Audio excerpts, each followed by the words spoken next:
ఇగో నాకు ఒక ముచ్చట గుర్తుకొచ్చి అయితే గడికి గడికి బాగా నవ్వుకుంటా, పని చేసుకుంటా, మిషన్ కుట్టుకుంటా, అదే యాద్ చేసుకొని నవ్వుతా.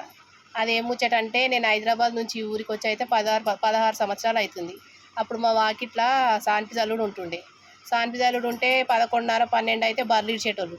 బర్రెలు ఇడిస్తే ఎవ్వరు దొరకనియకపోదురు. నేనేమో కొత్త కొత్తనాయి ఏదో ఒకటి అడ్జస్ట్ చేద్దామని అడ్జస్ట్ చేసుకుంటుంటే నాకు తెలియక నేనేం చేస్తుంటే పొద్దుమిగ 6, 6:30కు బర్రెలు ఇంటికి పోయే టైంకి రోజు రోడ్డు మీద నిలబడుతుంటే ఒక్క నాడన ఒక్క బర్రె పెండ పెడతలేదు. ఎట్లా పొద్దుగాలనంటే మంది ఉంటురు, ఇప్పుడన్నా పెండ తీసుకుందామంటే ఒక్క బర్రె కూడా పెడతలేదు అనుకుంటా ఊకే చూస్తుంది.